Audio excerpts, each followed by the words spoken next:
Welcome, Suzanne and Sayeda and Michelle. If you wouldn't mind just typing in where you're from in the chat box, we love to keep track of where everybody's coming from.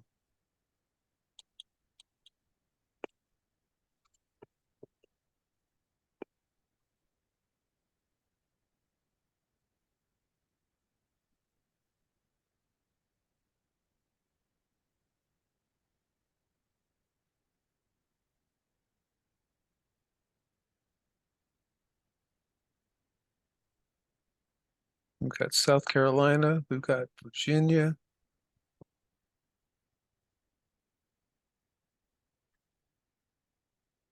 Yep, wrong one. Michelle, where are you from? Michigan. Michigan, all right.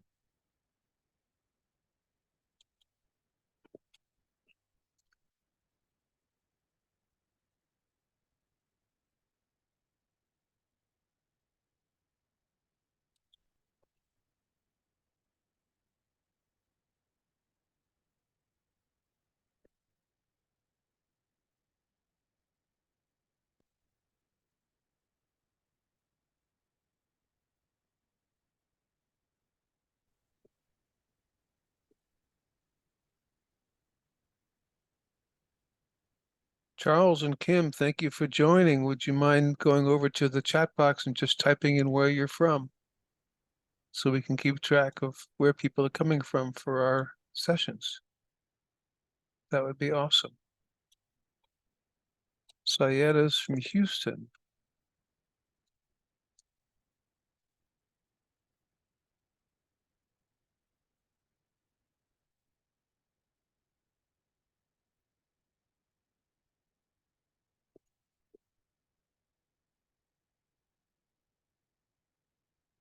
Charles is from Pleasanton, California.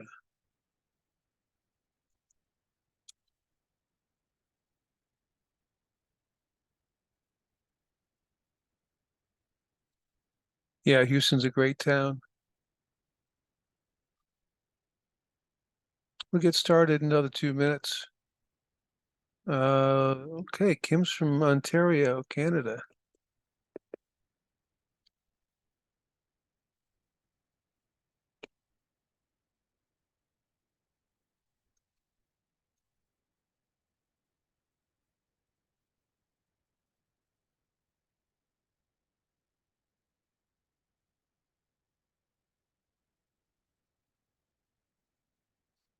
Oh, somebody coming in on an iPhone.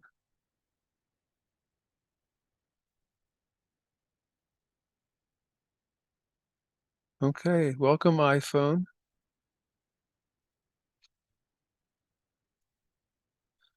All right, we can get started. Hi, everybody. My name is Brian Garr with representing the Atlantic Institute tonight of South Carolina. And since it's almost Black Friday and all the computer sales are going on, I thought it might be a good idea just to go over some basics about how to buy a computer and what your choices really are, and sort of get through all the hype and advertising, and talk about what's out there. So, let's see. So I'm going to go over some basics. If you already know this stuff, I apologize, but we'll go through it quickly. What is a computer? It's an electronic device that accepts data. You put something into it, you type something, for example, or you say something. It manipulates that data, also known as a process, and then it provides some kind of output. The output might be an email, it might be a voice file, or it might be a response to a chat. And then it restores the results in some kind of storage. So you got input, you got process, you got output, you got storage. Now, once you provide it with data, you have to tell the computer to do something. And the CPU, or central processing unit, performs those tasks. So all computers are going to have a CPU. and we'll get over what kind of computers they might be and why it's important and what the different CPUs might mean. And of course, when a computer is processing your data, it's using what we call short-term memory. And a lot of people get confused between memory and storage. Storage is long-term, and it keeps your data so that you can retrieve it whenever you want it. But when a computer is processing data, it's using short-term memory, which is usually called RAM, random access memory. So storage and RAM are different things, and you can see when we go to buy a computer, it's going to give us different options. So memory, data and memory is temporary, right? So only while it's being used, and then it disappears when you turn the computer off. So for example, this presentation I've saved to my storage on my computer, but we're viewing it through the computer's memory because everything when the computer is working inside of RAM, inside of the temporary memory. If I made a change to it now and I didn't save it back to storage, that change would be lost. So that's trying to explain the difference between volatile temporary memory called RAM and disk storage, which is long-term storage. So the computer can store data.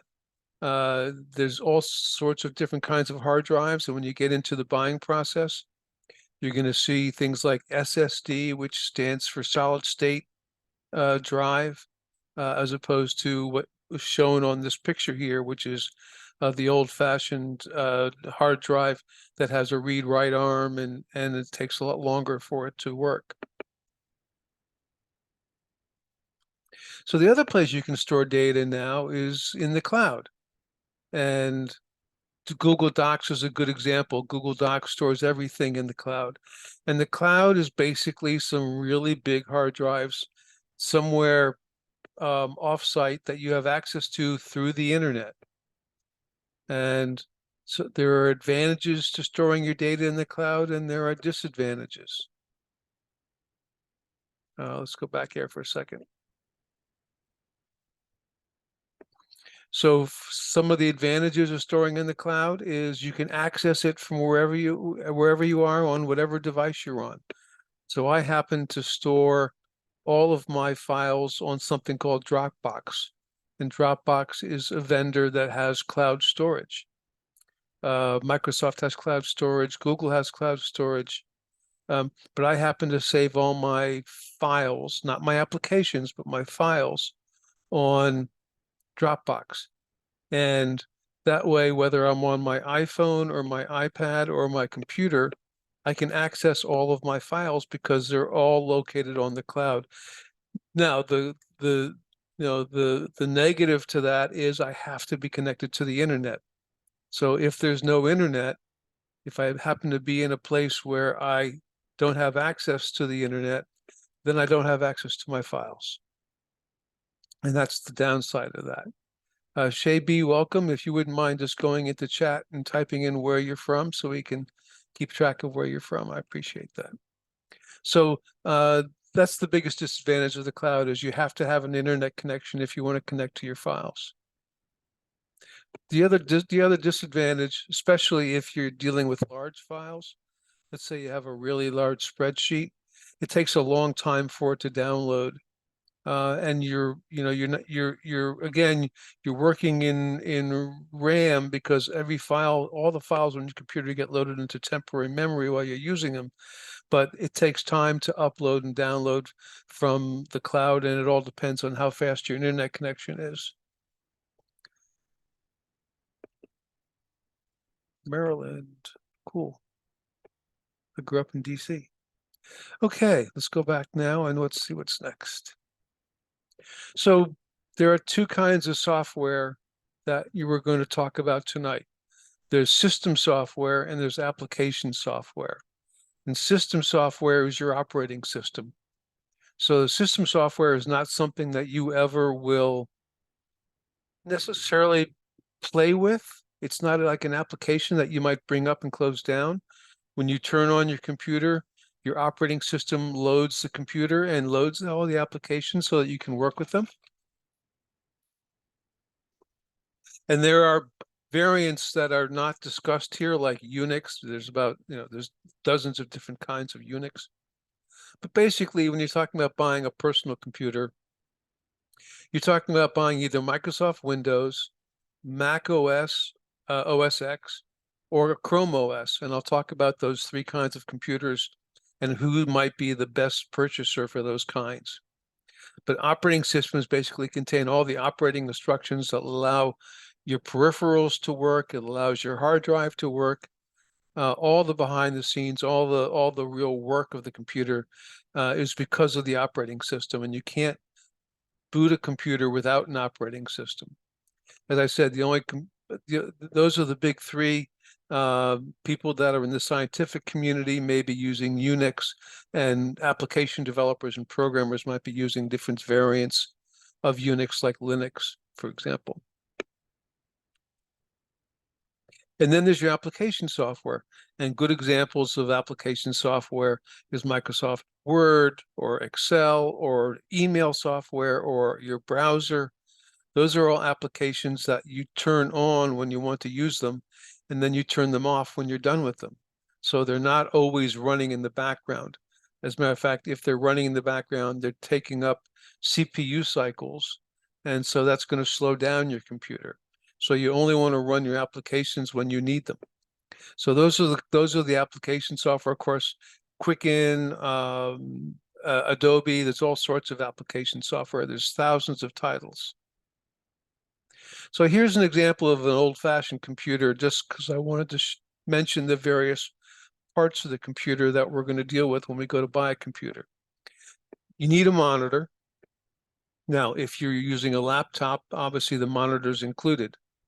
But if you're using a desktop or an all-in-one, we'll go over those. You're going to have a monitor. You're going to have the system unit.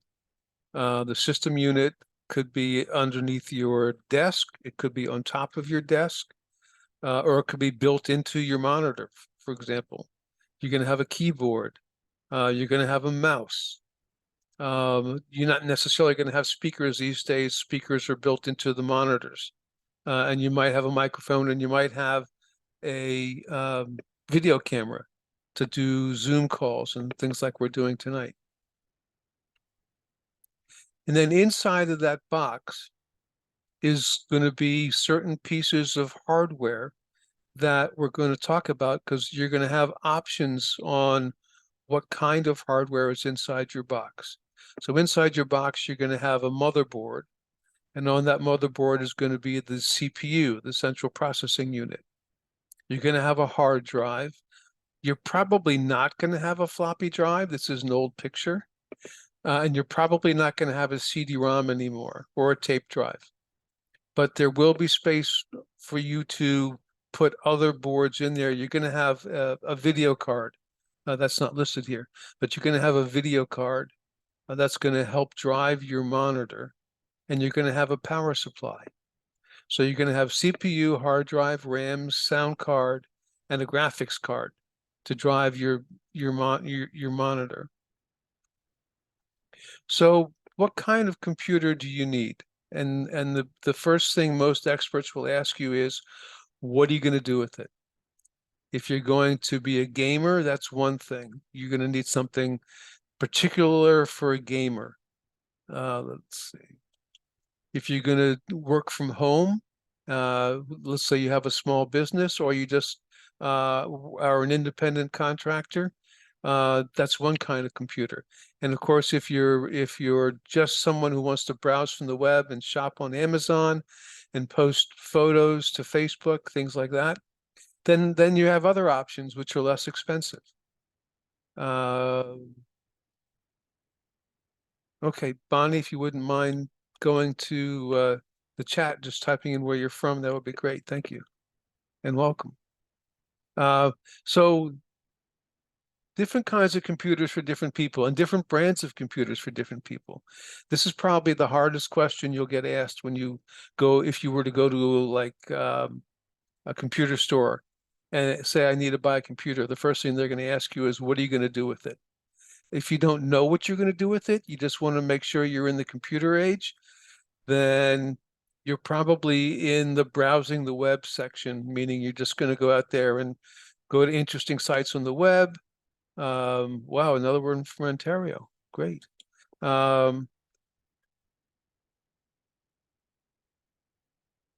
So let's take a look and see what kind of computers for what kind of users. And it says if you can't define what you're going to do with it, or you just have a vague idea, like you want to write a book, then if you want to write a book, then you need something that's going to be lightweight and easy to use. So let's take a look and see what we've got.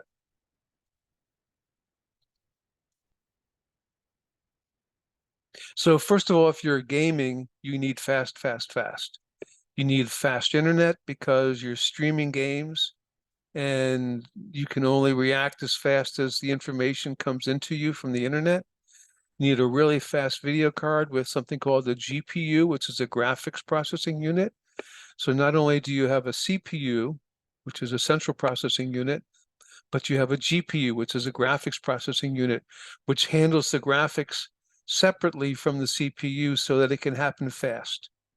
So a lot of people, when they're streaming games, are playing third player shooters, where people are shooting at you and you're shooting at people, and it all happens very fast. And if you get a slow machine, then you can't react quickly enough, and you're gonna get shot quickly and die.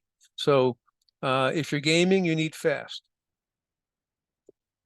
If you're working from home, or if you want to write a book, or if you have a small business, or you want to track your budgets and everything else, you probably want a Microsoft Office Windows computer.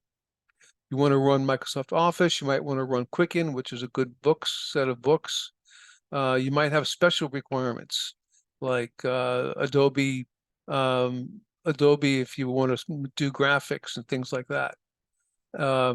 Or you might want to browse the web. So if you're just browsing the web, you just need something that has a good video card, a good sound card, and maybe a Chromebook is right for you. And I want to talk about Chromebooks a little bit because Chromebooks play an important role in the computer world.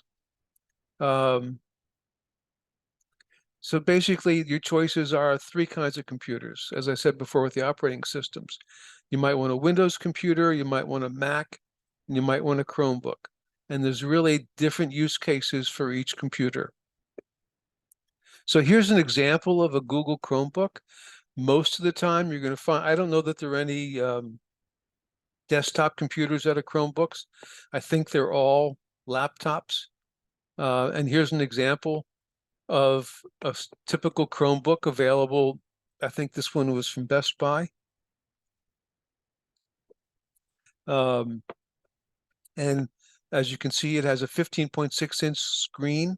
When they talk about how big the screen is, it's on the diagonal. It's not side to side. It's from the top left-hand corner to the bottom right-hand corner. And that's how they measure screen size. As you can see, this one has 4 gigabytes of RAM, short-term memory, and most Chromebooks don't have any hard drive on them. This one has 64 gigabytes, which is pretty small, of erasable memory, flash memory. So it means it's solid state. There's no moving parts in this at all. And this happens to be $269, which is fairly cheap for a laptop. Most laptops start around $600–700. So Chromebooks are very inexpensive. Let's talk about some of the benefits of a Chromebook. It's a as I said, I'm pretty sure I've never seen a Chromebook that wasn't a laptop. It's got great battery life. Boy, it's lightweight. You turn that on in the morning and you can use it all day long. And well into the evening without having to plug it in. They have a fantastic battery life. Great security because, again, you don't have any hard drive or very little hard drive. So you're not saving files that might be infected onto your hard drive. And again, the operating system is Chrome OS, which is very lightweight and protected and always being updated by Google so that you don't have viruses. They're very durable. You can carry them around. I don't want to say you can throw them around because you can't, but they're very durable. If you have a kid in school, you may be familiar with Chromebooks because they hand them out at lots of schools now all over the US and in Canada. So the school Chromebooks are very well embedded in the schools, again, because they're so durable and they're so lightweight, and it's hard to get into trouble with them. Simple Chrome OS, fast boot up. As soon as you open the lid, the operating system comes up because unlike a Mac or a Windows computer where it's preloading applications when you open the app, when you open up or turn on the computer. There's nothing to preload on a Chromebook. It just boots it right up with Chrome OS and you're ready to go. Everything is in the cloud, and that can be a good thing because it means you don't have to worry about your hard drive failing. And they're very inexpensive. And if you happen to have an Android phone, then you may be used to Android apps, which are a lot of fun. And there's thousands, if not hundreds of thousands of them. And the newer Chromebooks can run Android applications as well, which gives you a lot more applications available to run on your Chromebook. On the downside, you must be connected to the internet for it to work. This is all cloud-based, and if you're not connected to the internet, you can't work. It's not a heavy-duty computer. If you want to do, you're not going to edit movies on a Chromebook. You're not going to edit photographs and do a lot of work with photos and multimedia and audio on a Chromebook. It's got much less expensive CPUs than Macs or Windows machines, again, to keep that price down. And welcome, Cheryl. And again, there's a limited number of applications in the Google Web Store. There's more and more every year. There's more and more. And again, if you're a student, there's just tons of stuff out there because all of the schools are using Chromebooks, and so there's tons of educational applications out there. The other thing is there's no local printing, so you're not going to hook up a printer to your Chromebook. You're going to have to do cloud printing. And there are streaming games available, but they're slow. Someone's not on mute. Okay, here we go. Cheryl, thanks for joining. Please type in under chat where you're from so we know where you're from. So here's an example of the Chromebook store. This is where you can buy where you can buy applications. So you can see here you got all the Google Suite. You got all sorts of Zoom is available. So again, Chromebook is great for lightweight surfing, buying stuff on the web, and the Google applications. So you can type a page document. You can do a spreadsheet, all with the Google applications. You're not going to run. Well, you can actually run Microsoft Office on here through a streaming. But again, not recommended because it's heavy duty.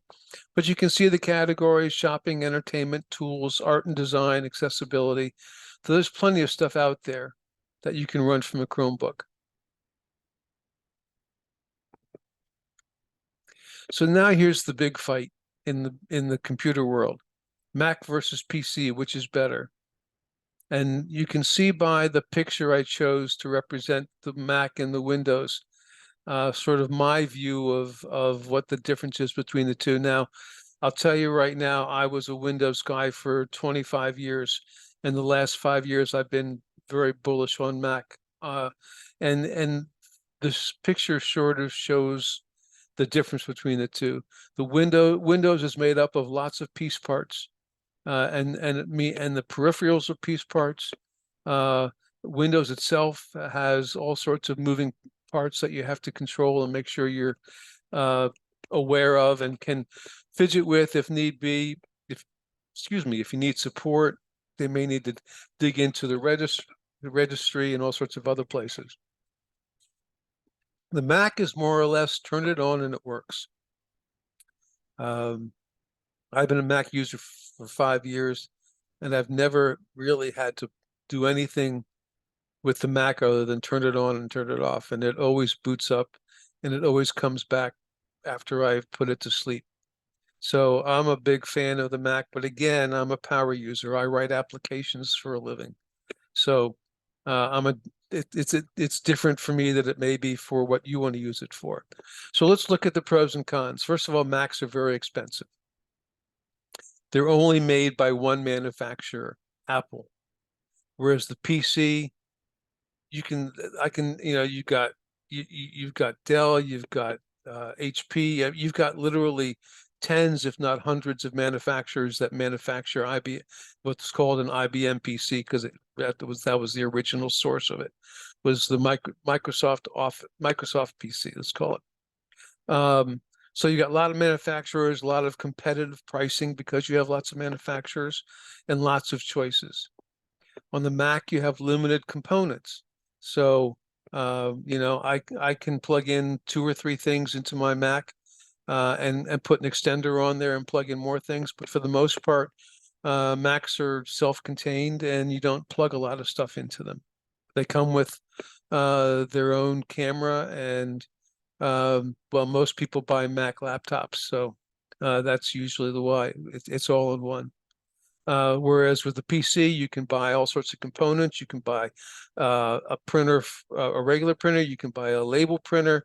You can buy a video camera. You can buy all sorts of peripherals, unlimited number of peripherals for a PC. The ecosystem for Mac software is much smaller than the ecosystem for PCs. I think that's because PCs have something like 82% of the market, whereas for PCs, and Mac has more like 16 or 18%. So much bigger selection of software for PCs than for Macs. On the other hand, Apple stuff all works. It just works together. I have an iPhone, I have an iPad, and I have my Mac laptop, and all my data is on all 3 of them all the time, always synchronized. I don't have to worry about something. A photo that I took on my iPhone is on my laptop if I want to take it and work with it. It's on my iPad. My notes that I type in every day are always on all 3 all the time. PCs used to have a phone, used to be a Windows phone, but it died on the vine, and there's no comparable iPad for Windows. You can buy laptops that can fold in half and sort of be a touchpad, but they're big and heavy and clunky. So there's no synergies available on a PC like there are on Apple. And Apple is plug and play. It's totally integrated with everything I plug into it. I don't have to worry about whether it's going to work. If I plug it in, it's going to work. Whereas with a PC, again, because it's open and because it doesn't go through rigorous testing for every company that wants to try to connect to it, sometimes components don't work and they require a little extra help or are called a support team. Security issues, again, same thing. The Apple Macintosh is a closed system. Even the software has to go through a rigorous process with Apple in order to be released for the Apple. You have to get Apple developers licenses and go through their rigorous support in order to release a product and have it listed on the Apple software site. Whereas literally anybody can write software for the PC and just post it on a website and say, click here to download the software. and you can buy it from me, and you don't have to go through any kind of rigorous process whatsoever.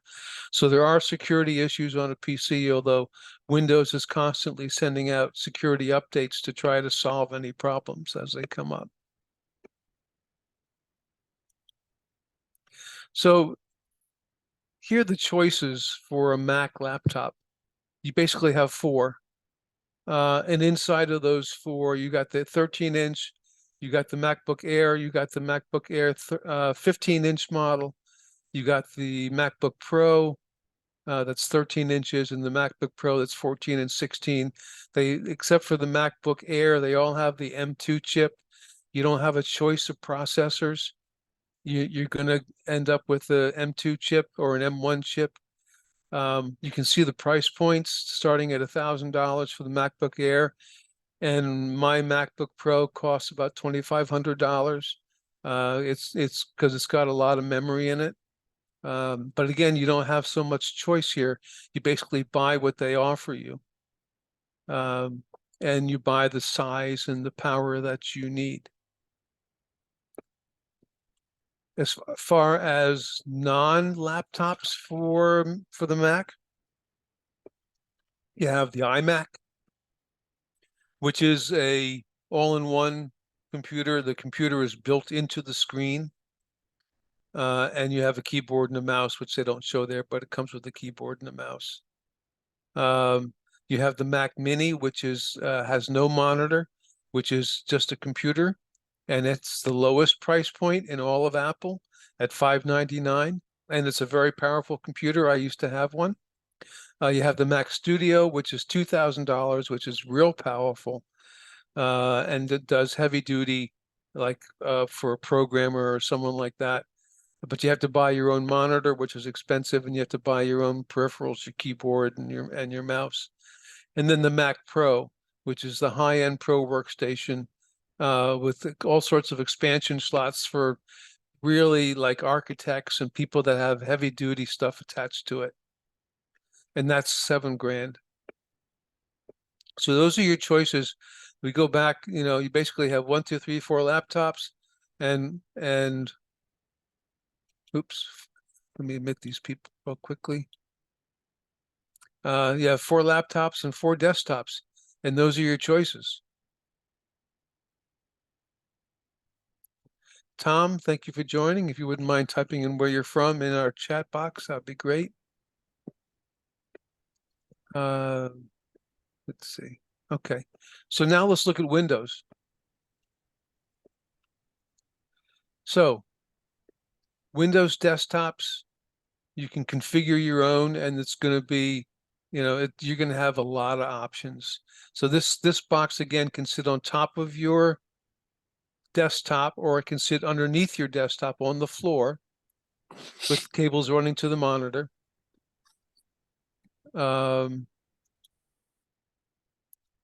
And you're going to have a choice of CPUs. So you even have a choice of different manufacturers for CPUs. You can have a choice of graphics cards. How much graphics are you going to need? So you can, and audio cards, do you want top of the line audio, or do you with speakers, or do you just want everyday audio? And hard drives, you're going to choice of terabytes of data or gigabytes of data. And memory, do you want 16 gigabytes, 32 gigabytes? How much memory do you want?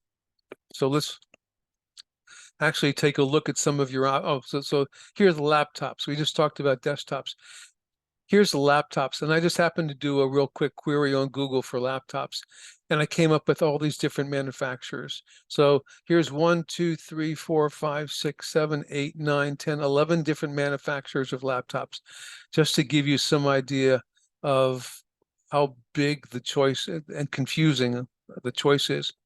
And each one of these manufacturers may have 10 or more models, and each model may have more than 4 or 5 configurations, such as more powerful CPUs, less powerful, bigger hard drives, different screen sizes, 32 gigs of RAM, 16 gigs of RAM, different number of USB ports and graphic cards with GPUs, some without GPUs.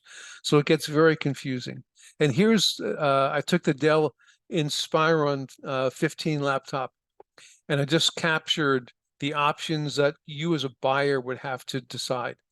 And your first decision up here on the left is, do you want an Intel processor or an AMD processor? Now, I'm not sure how you're supposed to know the difference. Obviously, you've all heard of Intel. Maybe you haven't heard of AMD. Intel is going to be a bit more expensive than AMD.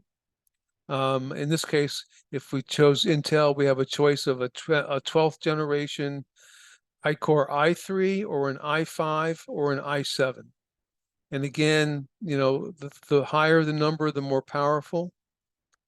But how do you know which one you need? If you're a power user, then you would pick the i7.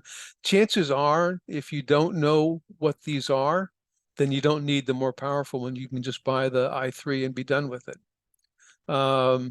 Again, Windows, you have a choice of 11 Pro or 11 Home. If you don't know the difference, then you go with Home because you don't need all the extra functionality that Pro is going to give you.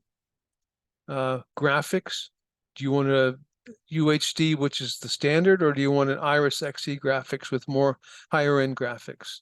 And you can even, if you want, go outside of theirs and buy a different GPU entirely. And then memory, how much memory do you want? You want 8 gigabytes or do you want 16 gigabytes? I would never go with less than 16 gigabytes, just because you may one day want to edit a movie or do something where you need a lot of memory.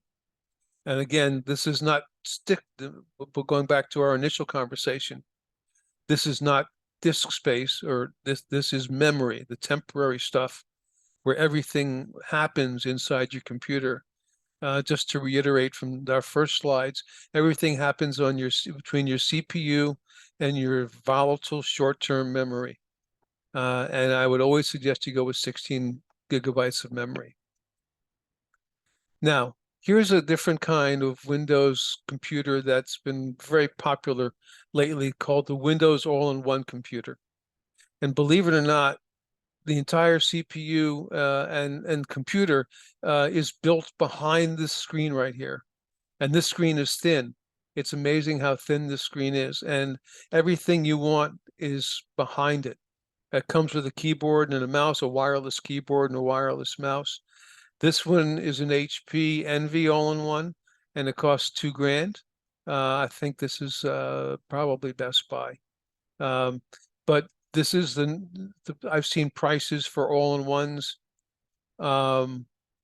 as inexpensive as $1,000. So it all depends on what you get on it. And let's just show you, even though the computer for this is built into the monitor, here's what you get on it.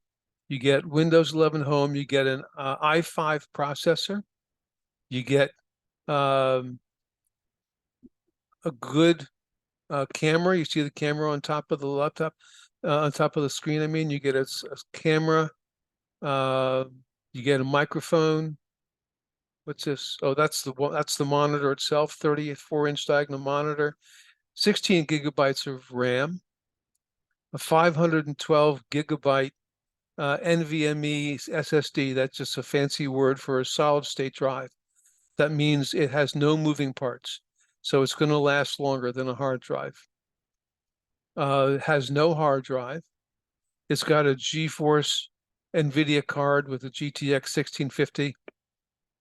And even the NVIDIA card has 4 gigabytes of dedicated RAM on it to handle all of your graphics. So again, the idea behind the graphics card is to take pressure and time off of the CPU handling all of the graphics so that the CPU doesn't have to do it and slow down everything in the meantime. You get a power supply, obviously. It's got Bluetooth. All your computers should have Bluetooth built in and Wi-Fi built in. So this is just a fancy words for Wi-Fi and Bluetooth. It doesn't come with any additional software. Adobe 1-month trial, McAfee LifeSave 30-day. Again, I would never go with third-party McAfee or anybody else for security. I would always use Windows Security. It's pretty good, and they constantly update it. So that's everything that comes in this computer. Now, that's all configurable. You can always change it when you go to buy it, when you go back to a shot like this where it shows you what's available. Oh, here it is. Here's the chart for that one. Again, you can go Home or Pro. I can get an i5, an i7, or even an i9 for an extra $370. So that's some pretty that's some pretty hefty processing power there. You have to be a real power user for that. Memory, again, 16 gigabytes should be more than enough. I have 32 in mine, but again, I write software.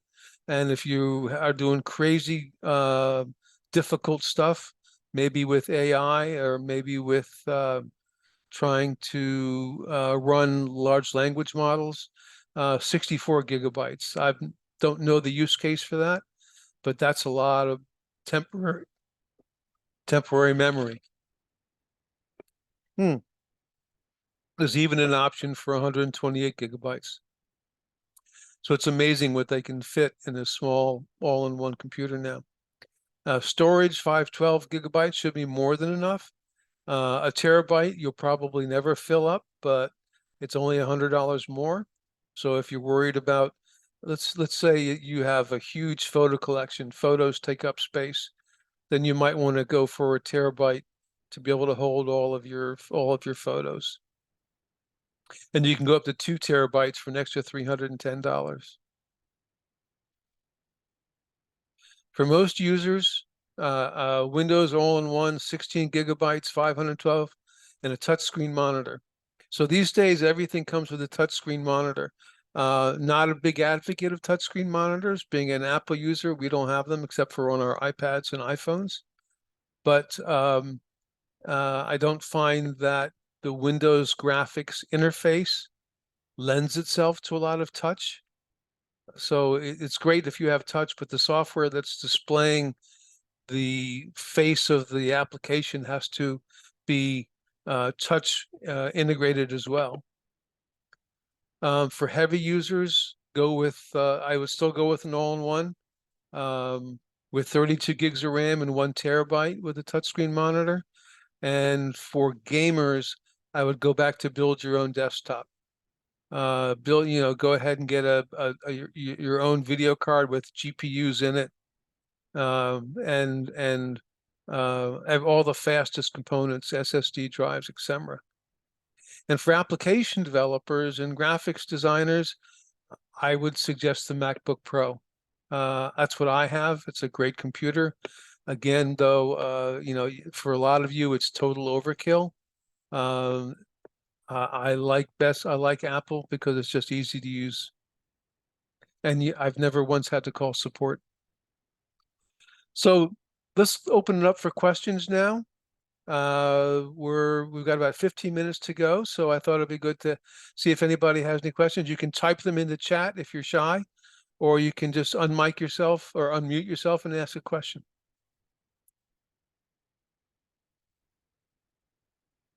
Who's going to go first?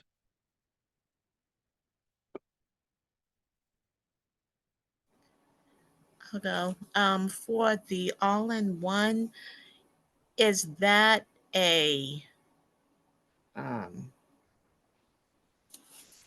that's a PC, right? Yeah, What the all-in-ones. So let's go back. The all-in-ones are Windows PCs, correct? right? What brand would you recommend? So I happen to like Dell for the all-in-ones because Okay. Dell's been manufacturing all their own parts for a long time. So Okay. with a lot of vendors like HP, you're going to get piece parts that are bought from third-party vendors, whereas Dell manufactures everything, I believe. So a friend of mine is buying an all-in-one right now, and I recommended the Dell at Costco. It was on sale, and it was a good price. Okay. And those start at 1,000? Yeah. Okay. Anybody else? Thank you, Shay Bay. Mm-hmm. But what if you want something cheaper, but you want more than a Chromebook? So, Yeah, that's valid. So you can buy, I'm trying to think, you can buy desktops for $600. You can buy, I don't mean a Dell, because it tends to be on the more expensive side unless they're on sale. But if you look if you just Google computers for sale, um, you'll see, let's do that. Well, let me stop sharing for a second and share my browser. Uh,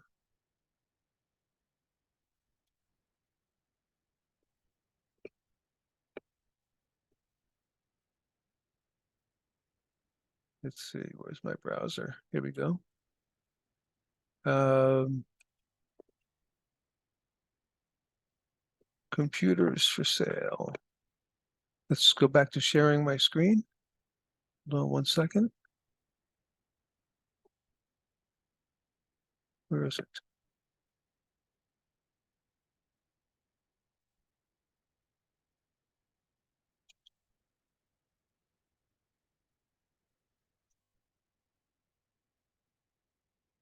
There we go. So here's a Dell Inspiron for $549 desktop. Here's a Lenovo for $674. Here's even a Dell Inspiron laptop for $299.99. Don't be afraid of laptops, by the way. I use a laptop with 2 monitors and a keyboard and a mouse, so I don't use my laptop as a laptop. But I wanted the power of the Mac, and so I bought it, and then I just used a monitor with it. You're going to see a lot of Black Friday deals. Yeah, Charles just put in there Cyber Monday deals too. So these are not the best deals that we're looking at right here. Um, and just, Google's a great place to look, by the way. And you can even say, I want to see computers under $300. And here's some computers that are perfectly good for $299, $155 at Walmart. That's Some what of I was these, gonna ask next, is like those ones that are that cheap, are they still as good or? well, let's take a look at this Lenovo ThinkPad. And let's take a look at it. It's got it's an i5, so it's a good processor. It's got 8 gigabytes of RAM. I would prefer 16 because you never know when you're going to buy a piece of software that requires more. It has very little hard drive space. It's got 128 gigabytes of hard drive space. The good news is you can always attach a terabyte, and a terabyte costs about $100 to buy. So you can buy a terabyte hard drive. Here we go, terabyte external hard drive. Here, for $62, you can buy a Toshiba 2 terabyte hard drive and connect that to your laptop or to your computer if the computer doesn't have enough hard drive space. So hard drive space is inexpensive. So there's nothing wrong with these. They're not heavy duty, and you may outgrow them, but my guess is if you don't know what you're going to use it for, or you're just going to use it to browse and Amazon and maybe stream, then it's going to be fine for you.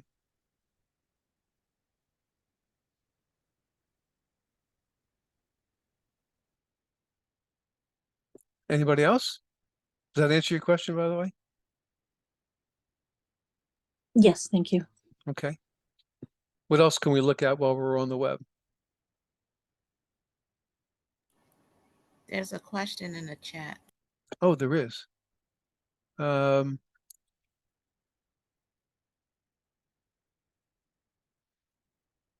I think Charles just made a comment. Oh, here you go. Yeah. YouTube is slowing my current computer down. It seems to be running more ads. Should I get a computer with? So the short answer to Mike Z is yes. More RAM will reduce your lagging video because the video's got to stream first into the RAM before it can show up on your screen. So that's a good example of where RAM comes in handy.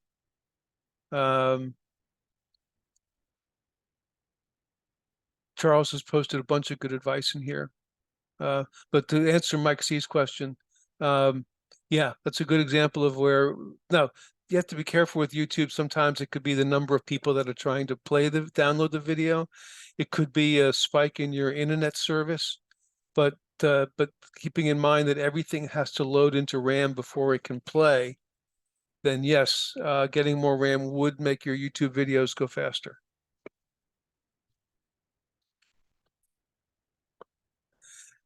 Charles was just advising people to go to slickdeals.net and read community comments about PCs. Any other questions? What other questions can I answer for you while we're up here?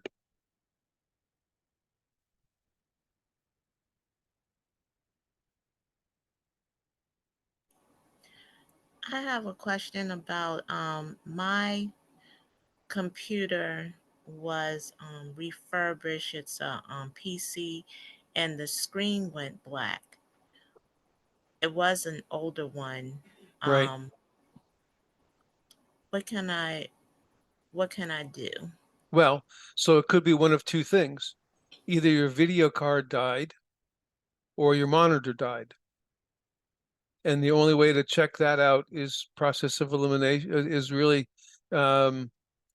take it to a service desk, take it to like Best Buy, to Geek Squad, and ask them to take a look at it. Okay. And this a little bit slightly off topic, but my child has a guess it would be uh, not a smartphone, and is not able to download. It keeps saying something about needs more memory or storage, but it seems like the more she deletes, the less space she has for some reason. Um, is is there a way for her to be able to upload that video? She's a YouTuber. Yeah, I would, without being able to look at the mobile phone, I wouldn't know. My guess is she's running out of hard drive space on the mobile phone, and she needs to delete a bunch of videos. Okay. Is there another way, or No, it, not really. can you add on if we go Not to? not to not. I mean, technically you can add on, but it's cumbersome. If the whole idea of a mobile phone is it's mobile. So if you're going to attach a hard drive to your phone, that's going to be no longer mobile. If you Okay. delete apps, would that help? If Yeah, she's got absolutely. apps on there? But it's not the apps that take up the majority of the space, although that some of them can be rather heavy. It's usually the data that's supporting the apps. Like you may have 10 years worth of email out there, and that's sucking up a lot of hard drive space. I know for Okay. my iPhone, I pay like $3 or $4 a month for extra storage, and I Yeah, haven't iCloud. worried about it since then. Yeah.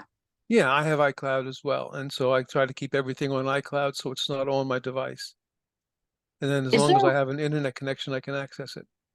is there a way to do that? Like I have photos on my phone, and they take up a lot of the space on my phone. Can I take them off my phone and move them just into iCloud, or do they Yes. have to be in both? No, they can be just on iCloud.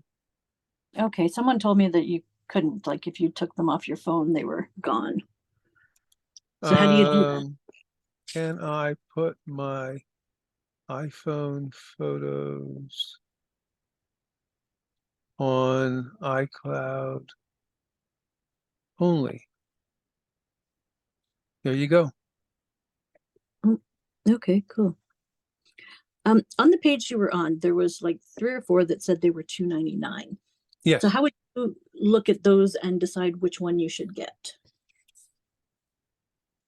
when you're trying to compare them against each other? Right. I mean, the thing you have to do is you have to just go into them and see, look for two things in particular: how much hard drive space and how much memory. Like this one only has a 64 gigabyte hard drive. So you know right away that's not enough. That's barely enough to hold the operating system.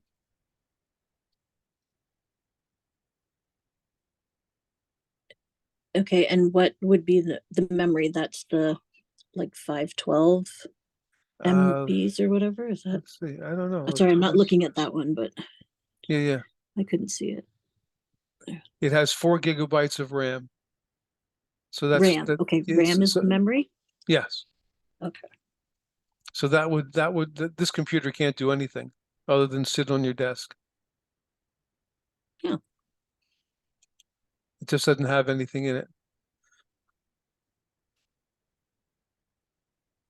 So you can buy them less expensive, but they may not suit your purposes.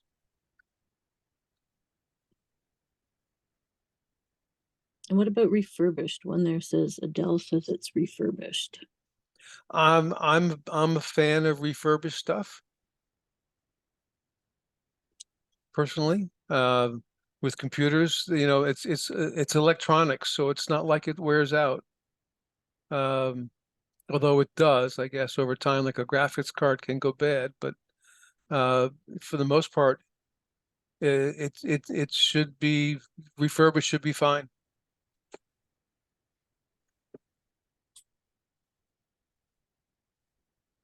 All right, folks. I appreciate everybody staying with us and staying tuned tonight. We'll stop it here, and I'll say thank you very much for joining us tonight, and have a great evening. Thank you.